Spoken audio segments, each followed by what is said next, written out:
guys, welcome back to Moonborn, and we're picking up where we left off, and we're doing episode 5 now. It says Mia introduces Victor and Max, learns about the problems at Supernatural Daily, and prepares a bold plan to solve them. Sorry, they know about each other, but they've never been in the same room together, so that'll be interesting. A little nervous about that, not gonna lie. Max already doesn't like Victor. And Victor is probably not going to be very keen on Max. He's a bit too playful probably for Victor's taste, but I don't know. Chapter 5, The Scam. Mia slept for almost a full day. Yesterday's brandy hardly affected her. Rather, she felt a normal amount of fatigue. However much a vampire the girl was, there was a limit to her abilities. But when she woke up, she felt great. But there was something on her mind. What happened yesterday? Did I drink too much? Or is Max really cute? In any case, I must admit he's a good kisser. Max, I'm ready to move mountains. However, the werewolf didn't appreciate her enthusiasm. Mountains can wait. Now, the plan is... You put a plate in front of Mia. Eat. A hot omelet. Thank you. So, the plan... We stop by the dorm and you take everything you need. Then we meet up with your Van Art. He knows the local vampires, right? So let him think about who ordered your abduction and why. And then? You can't stay in the dorm yet. You understand. You can stay with me. Thank you. No problem.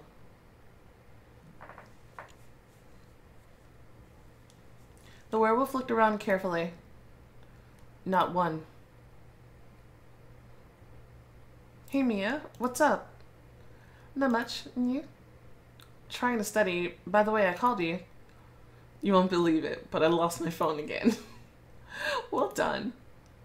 This is Max. Oh, you're the one who was asking about Mia. Hi. Trisha smiled at her friend. I only told him good things. Hey, the bad stuff is always more interesting. Max. Oh, hi. The cat happily bumped against Mia's leg, snuggling up. And this is Moonbeam. Mr. Whiskers, I have to get ready. Look at his big eyes. Give him to me. Max took the pet and he gave the wolf a wary look, but did not resist. So, Moonbeam, you're so fluffy. He's a beautiful color. Be careful with him. Mia took out her bag and began to pack her things. Mia? She had already decided what she would tell Trisha. I'm going to a scout camp for a few days. Max works there. Walk in the woods, swim in the lake. Cool. Will you have a phone? Sure. Max looked around the room. That's a cute little room.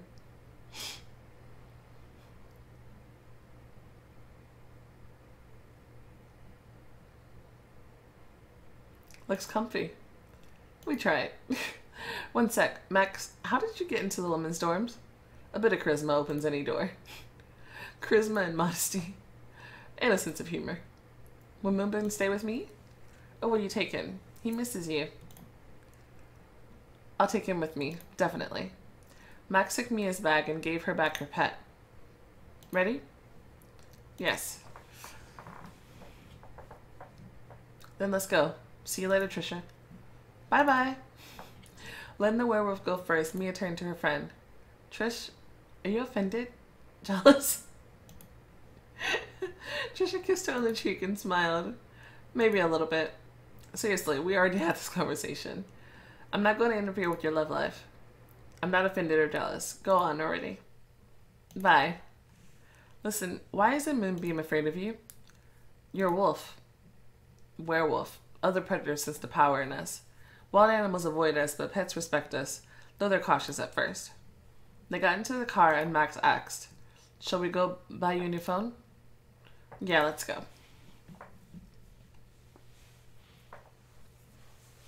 Calling Victor, Mia didn't think that he would want a werewolf in his house, but the vampire said they should come by his place. When Van Art opened the door, there was obvious tension between him and Max. Wait, I just got an idea for a thumbnail. Hold up.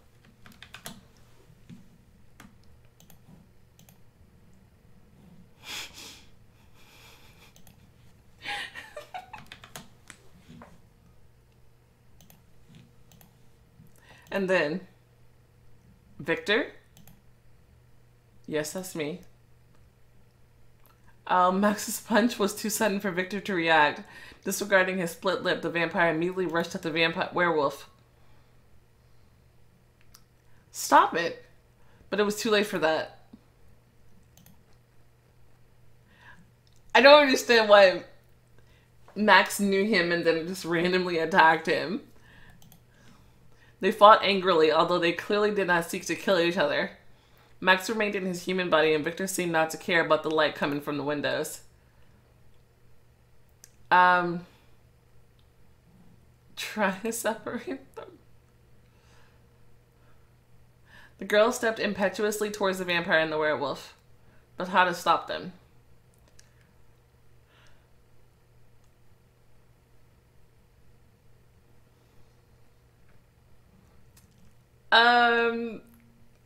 I think getting between them is really dangerous. I'm just trying to faint. Raising her hand to her forehead, Mia slowly collapsed to the floor. It wasn't particularly dramatic, but Max and Victor immediately ceased their fighting. The vampire bent over the girl. Mia, wake up. She felt the touch of cold fingers on her face. Mia, what's wrong? Mia? Mia. She fainted. It's a trick. Get up. Stop pretending. Mia opened her eyes. The werewolf looked at her with a smirk. The vampire went out. Victor's like, what the fuck? Sorry. Oh man. I don't know. Oh yeah, Victor's reactions sometimes just make me laugh so much. He's just like, what do I do with this girl? Oh my goodness. Victor helped the girl up. Don't do that again, Mia. Do you want some water? No, I'm sorry. I'm really fine. But you two calm down. You can take me later. I'll get some tea. Or wine? Tea. The vampire went to the kitchen. So, Max, what was that all about? He deserved it. Mia waited for an explanation, but it did not follow. In silence, they awaited Victor's return. I still don't know what that was about. Like, I don't know. He set a tray on the table, looking over at the werewolf. They don't drink this tea with sugar. Noted. Could it be that vampires understood more than just blood-sucking? Knock it off. Okay, let's get down to business. I agree, I'm listening. Mia recounted the story of her abduction to Van Art. It was much easier this time. Victor shook his head as she finished the story. You know how to find trouble. I'm glad everything worked out. Max made a wry face. No thanks to you. Mia had to handle it herself. All of her problems are because of vampires. Your kind almost ate her. Then left her in the street to die. Didn't even tell her about werewolves. And now abduction? What's next? Well, that's what happened. So which one of you ordered the abduction? Victor poured some fragrant tea for the girl. Mia has no enemies, and so I suppose it has to do with Howard. He's shady, that's a fact. Exactly. If Howard learned that Mia knew about his intrigues, then why not just kill me? He needs to know who you told and how much. It sounds plausible. By the way, Howard was at the Benny Bart concert too. Maybe he overheard Mia's strange questions? Probably. Then he got nervous. After all, anything unexpected could interfere with his plans. So, we work on the Howard angle. Yes. Actually, I already found out where he lives and where he meets with those who are helping him. The girl was surprised how a shared cause forced the vampire and the werewolf to put aside their quarrel. Isn't this a bit too much for Howard? As I understand it, he's an important vampire around here. Moreover, he wanted to be in Wood's position. He had a fair chance. That is not a good one. It would be regrettable if he enlisted support from outside. Angel Mora, for instance, will be happy to remove Wood. And send his protege here? That's the last thing we need. What should I do? Nothing yet. Avoid places where you often go. Victor and Max exchanged glances. Their hostility wasn't forgotten. However, it seems that a temporary truce has been established. Well, then can you drop me at the editorial? So I can ask for a few days off? Not alone, right? Who should I ask to go with me? Max. What the hell? Of course. Victor is busier, plus it's daytime. Max, will you take me? No problem. Mia, please, bear in mind that whoever tipped off the kidnappers about your dorm may know about your work at the paper. Vampires won't pop up in the afternoon. And if they do, it'll be bad for them. I'll leave the editorial office before dark. Victor, do you mind if Moonbeam stays here? Why would she leave her pet with him? I don't understand why we can't just drop Moonbeam off at Max's place. What the hell? She does a bit much. You know he didn't like it the first time the pet was here. No, I don't mind. He's nice. This girl's crazy. Before arriving at the editorial, Mia asked to drop by a beauty salon. She wanted to fix her hair. Yeah, we haven't had a new hairstyle in a while.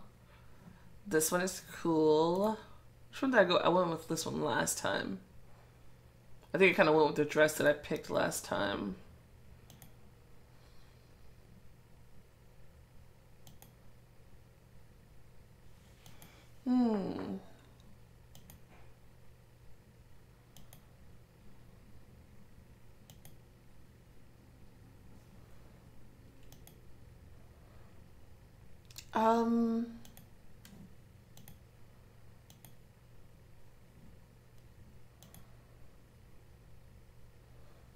I still kind of like this look. This one is cool too. Let's do something a little bit different. We're gonna go ahead and go with this one.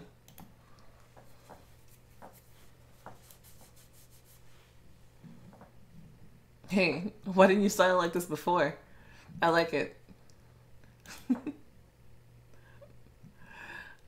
Max stopped the car outside the entrance of Supernatural Daily. This is where I work. Looks good for a publication that focuses on aliens. Is that sarcasm I'm detecting from my werewolf friend? I guess it turned out that they're writing the truth here. Yeah, only they don't even know it themselves. They guess sometimes. Even a broken clock is right twice a day.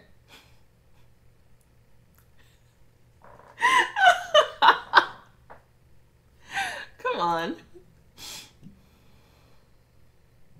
Hello, everyone. Oh, hello, Mia. Oh, this is Camilla, our editor. Hi, I'm Max. Everyone was there but Mr. Bell. Trevor, our leading journalist. Nice to meet you. Mia's never brought her friends in before. If only you knew who you were meeting. I wonder, would you still be happy? Hey, brother. Lewis, layout. Mia thought Max didn't care for the term brother, but Lewis seemed to notice the surprise in the werewolf's eyes and began to explain. I do the layout. Well, I handle the placement of the elements on the page. Text headlines, illustrations, and photos. Hey, I know what a layout is. Breathe. Oh, yeah? Okay.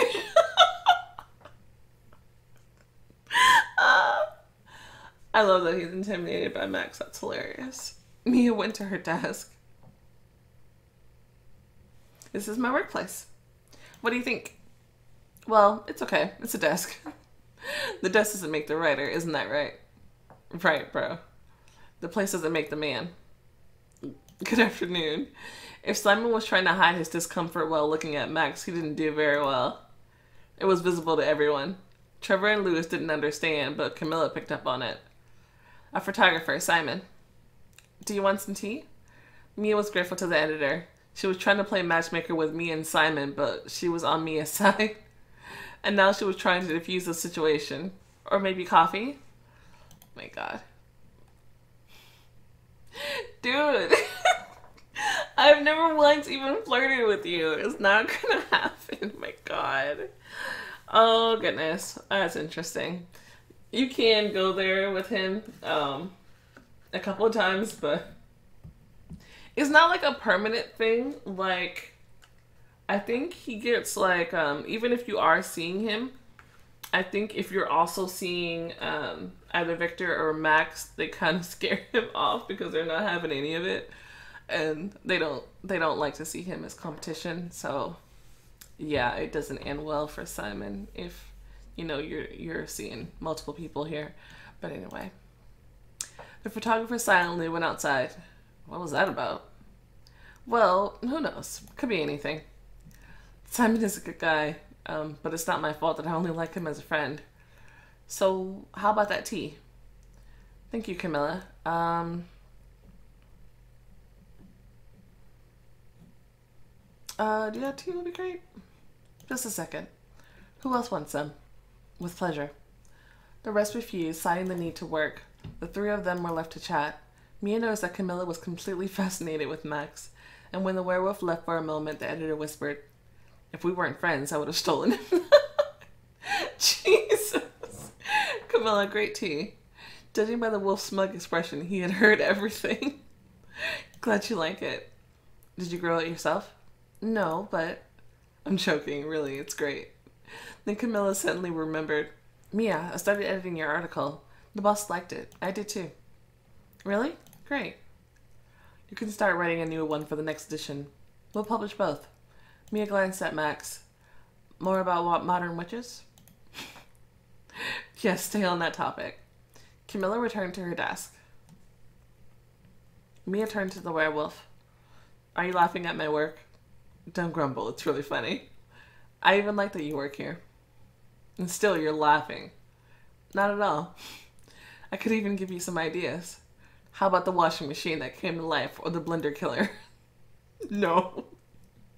You're lost. Oh, you. Mr. Bow entered the office. Max, I'll be back in a little, okay? That's my boss. My friends, I have some bad news. No Simon? He just left.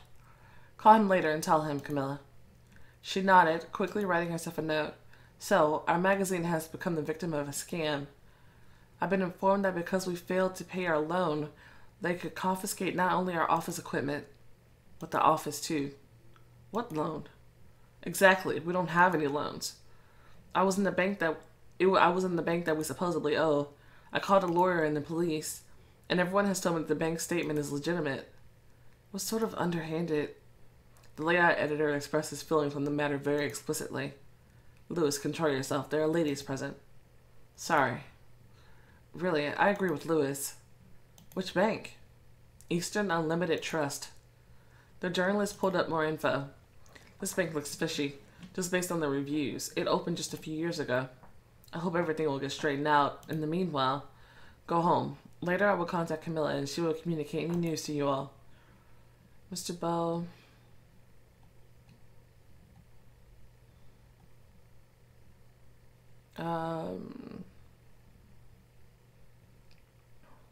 Have you seen the bank records? Yes, of course. My signature is on them. But I'll say it again, I did not take a loan. It's a total scam. Where would they have gotten your signature? I have no idea. Anywhere. I've signed a lot of papers in my life. How much money are we talking about? A lot. Mr. Bill waved his hand and left. The others stayed there looking drained. The group's morale was abysmal. That's all there is to it. Winning against a bank in court isn't going to happen. No more Supernatural Daily. Just stop. Everyone is on edge as it is. Why are you scaring us? Let's hope everything turns out fine. And how exactly is that going to happen? You don't think that the bank wants to get this building illegally? The bank can give the court more money than our entire magazine is worth. And you know the bank has its own people in the police. Everyone knows that. Maybe you're right. Still, rub it in. We need to stay positive about this. Mia is right. Let's not give up. Things aren't totally corrupt, and the law is on our side. We have to support each other. And Mr. Bell, most of all. Okay, as you say, Shadow Raven. In the end, we aren't just colleagues, right? We're friends. No, we're not. I could say that with everybody else, but not with you. Anyway, it's true.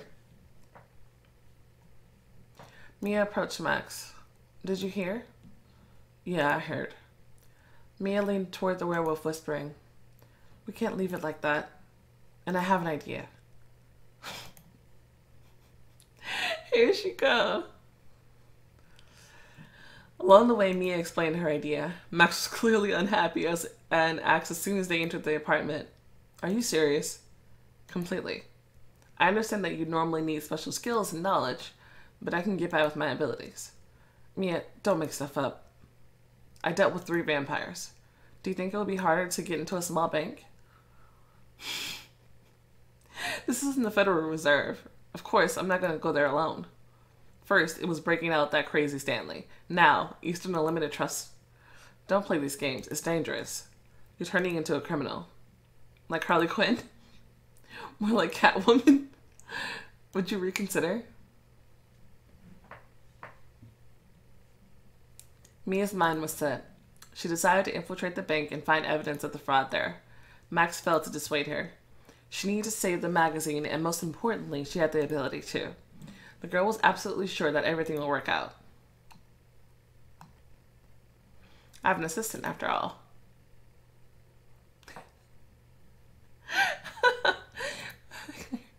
Is that their choice? No. You know, I never got a long shot picture of them. That's a good opportunity. Paul agreed as soon as he realized that Mia was not to be persuaded otherwise. The next evening, they both sat in a bar. Their general plan of action had been prepared. "So, you find out about the banking security system. Am I trying to get a floor plan?" The werewolf nodded. "I'm not about to let you contact professional robbers and take lessons from them." "Whatever you say." "As for our objective, we were interested in offices and archives. We'll be searching for papers. We aren't going to open the vault and steal money." "You're in charge?" "Yeah, the organizer. They give more jail time for that." "I can't believe you're taking another huge risk. Really, Mia, you're probably an adrenaline junkie." "Max, stop it." "Mia, there's another option. We can just pay off the loan. It's probably a lot, but we can find the money." "No. First, I don't want to take so much money from you. Second, I want to punish this bank." Mia pulled a cheap phone from her purse, bought specifically for a single use. "Hello? Is this the police station?" "Yes, what do you need?" I don't know the name. I have important information for the officer who accompanied Stanley Fisher when he escaped." "Someone else took over Fisher's case. I will only speak with those who were present during the escape." "1 minute." She had to wait for several minutes. Finally, the girl heard a male voice. "Chuck Murray, listening. I helped Fisher escape. If you hang up, the video goes viral." "I'm listening." "I need a little favor from you, Mr. Murray. A radio that will allow me to listen in on the patrol cars and detailed instructions on how to use it. Do you understand?" "Yes. Is that all?" "I'll call you later. From another number, of course. I'll tell you where and when to deliver the package, and no surprises. Do we have a deal?" "Yes." Mia removed the battery and the SIM card from the phone, interrupting the call. "Was that convincing?" "Very." "Max." "Well?" "Thanks for getting into this for me. I'm only doing this to save myself the trouble of visiting you in prison."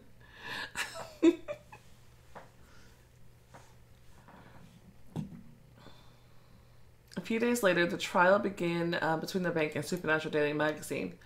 By this time, Mia was able to locate the information she needed. A man recently fired from the Eastern Unlimited Trust without any severance pay. He has every reason to harbor a grudge against the bank. The main thing is to convince him that I can make his former employer pay. The girl crept carefully up to the house. Someone was cursing inside. Looking through the window, she saw the source of the swearing. "Honey, stop it. What can I do?" Mia did not see his conversation partner, but could hear her perfectly. "Nothing, of course. You can never do anything. You're a loser. How are we going to pay for our son's education? Do you want me to rob a bank?" "Don't be ridiculous. You don't have the guts." What? Damn, what a bitch. Jesus. Holy crap. Slamming the door, the former employee of the Eastern Unlimited Trust walked out onto the porch. It's time to talk to him. "Hello. Who are you?" "Your ally. The bank that fired you is trying to ruin my life." "What do I have to do with it?" "Help me get some papers from there. Tell me where to look for the forged documents and I'll pay you." The man looked at her suspicious. How much? It won't be enough for your son's college, but you'll have something to live on while you find a new job. I need to think about it. I understand. You don't know me. But why would I want to set you up? We both have problems, and we can help each other. Companies like Eastern Unlimited Trust destroy people's lives. Throw them to the curb. Haven't you and your family suffered? How many more people will end up in the same situation? Maybe it's worth finally punishing these scumbags. Without you, I can't do it. The man was afraid, but still considered. What documents are we talking about? I need everything related to their loans. Ah, I see. You aren't the only one they deceived. So what? Will you help me? Okay. Draw up a floor plan and mark where the papers are stored. Give me an hour. Okay. When the girl returned, the former bank employee was already waiting for her at the street. I prepared it. Would you like to buy some more information? I can tell you where the bank's director's personal safe is hidden. Of course, it isn't the vault, but I think there's a sizable sum in there. Ideas of how to spend a sizable sum quickly came to mind. Beauty parlors and shops that I've been dreaming of for a long time. Or a car. I could also rent an apartment and move out of the dorms. Only, it will be stolen. Mia shook her head uncertainly. I'm not a robber. I really doubt there's a single honestly earned dollar in that safe. I did it last time. It like gives you some extra money, so you have some extra choices when it comes to like hair and clothes later.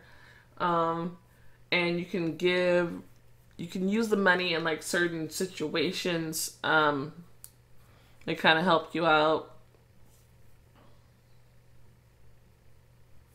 Should we be cheeky? Should we be kind of bad? I don't know. Should I do it again?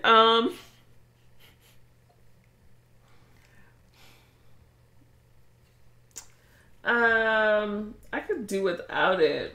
It's kind of fun though, but then there's this whole thing where you have to come up with the combination for the safe. And it's kind of difficult. You kind of have to like guess what the numbers. I don't think there's any way to really know what the numbers are supposed to be. I don't know. Do I want to go through that again? Is it worth it? I can't remember what options you use the money in. Like besides just buying stuff, you can use the money to help you out of certain situations, and I don't remember. I decided, okay, we're gonna go ahead and be a little cheeky. We're gonna try to do it. It took me a while to figure out if that's what I wanted to do, but I do want the extra options and stuff, so I'm gonna go ahead and do that. Half of what you find in the safe. Deal. The director isn't very bright and keeps the combination somewhere in his office. The safe is in there too, hidden behind a big painting. That simple? To be frank, he's a complete idiot. A front man. No one knows who really owns the bank. The combination is written on something. Search the office and I'm sure you'll find it. I'll try. Then back to the original question. Of course. All the documents are stored in the archive. The loans, those are on the rack closest to the door. And the floor layout? 10,000. What? $10,000. You're a robber yourself. Fate compels me to demand so much, and you seem to have no other choice. After all, paying back the bank will cost much more. Am I right? His circumstances are unfortunate, but what a bastard. I don't have that much money. I'll have to ask Max.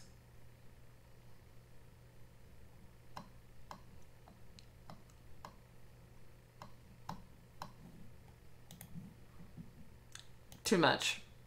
3. I can't afford more. 7. I told you. Okay, 5. And that's my last offer. So be it. Hand it over. Better. Are you sane? What do you take me for, the mafia? I don't carry that much money on me. I promise you'll get everything. Well, when you have cash, come back for the plan. The street was empty without a single passerby. I gave my word. Subdue as well. The girl carefully looked at the clerk. You should trust me. He blinked, nodding sleepily. I trust you. Give me the plan and calmly go back to the house. You'll get the money a little later. The man agreed again. I'll get it later. No problem. That's great. I ain't paying him $10,000. That's number one. Because I already agreed to give him half of what was in the safe. And now he wants $10,000 on top of that too? Nah. Usually do diplomacy, but forget that. I ain't giving him that. Put it in your purse. Remember, no one should know about our meeting. Then Mia headed to the place where she rescued the strange Stanley Fisher. She told the police officer to bring the radio there. The girl was alone. Max agreed that by constantly moving around the city, she would be safe. However, now it was necessary to exercise caution. Officer Murray might still want to catch me. Mia scoped out the neighborhood, then she walked past the appointed place pretending to be a casual passerby. Oh, here? Who's casually walking by here?